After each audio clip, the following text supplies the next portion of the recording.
Magandang araw po ulit mga kamekanismo, pagpalang araw po ulit. Ang topic po natin ngayon ay ano bang maganda? Offload engine break-in or onload engine break-in?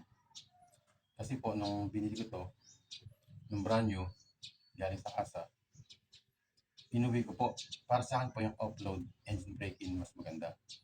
Ito po yung pagkagaling sa kasa, pinuwi ko rito sa bahay, sinet up ko yung electric pan na to, sinenter stand ko, pinaandar ko po siya ng walang anumang load.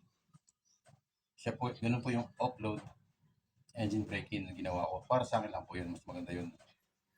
Yun nga po, pinaandar ko, tapos hindi ko tino-throttle, naka-idle lang po siya maghapon. Pinapisa ko po siya nung alas 8 ng umaga, ay mga 9 po siguro, kasi hinintay ko magbukas. Mga 9, before 9 nakauwi ako. Naka-offload. Pinapisa ko ng 9 hanggang 12 nang naka-idle siya. Tapos may nakatapat na electric fan. Tapos 1 p.m. hanggang 5 p.m. pinaandar ko ulit. Ganun, the same procedure po ulit. Na hindi ko po tino-throttle. 7 hours po siya na pinaandar ko na hindi ko tino-throttle at nakatapat yung electric fan. Para po sa akin kasi, mas maganda yung offload engine break-in. Kasi po yung onload, yun yung nire-require ng kasa na gagamitin mo kahit saan mo gustong dalahin, pero nagtalang mo ng lalabas ng Bulacan. Tapos pag after 500 kilometer, change oil na. Pero ako po, hindi ko ginamit. Hindi po ako nag-onload engine break-in. Ang ginawa ko po, offload engine break-in. Kasi po, ganun ang ginagawa ko tuwing may bagong motor ako. Kasi pangalawang brand yung motor ko po ito. Nauna yung Simjet ko. Noong 2004. Ginanon ko din po. Hindi pa po uso nun yung pag-video, pag-vlogin.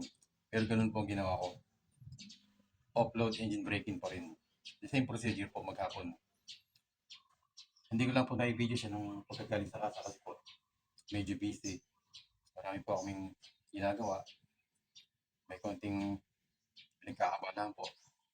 Kasi po dito sa Paumbong Bulacan, maraming tao rin ng kabuhayan suka.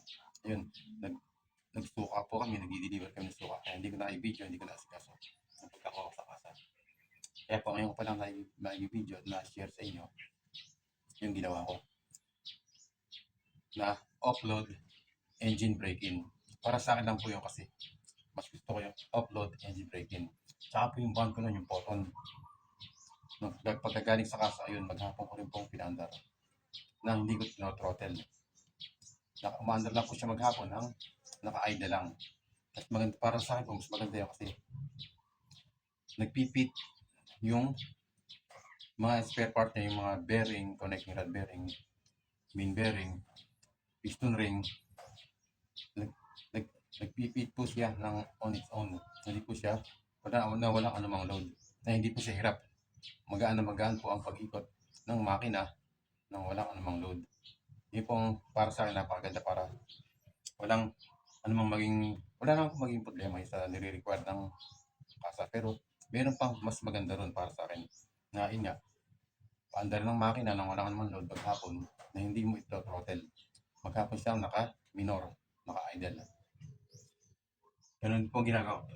Kahit po yung Dio ko nun, Honda Dio, surplus galing Japan, nung in-overhaul ko po, top overhaul, ganun din po.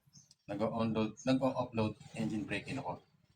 Para mas maganda, ma-fit siya on its own nang walang anumang load. Sige, ganito lang po tayo. Ganito lang po ang video at mapagpalang araw po. Sana po may nakakuha kayong natutunan kahit konti lang po. God bless po.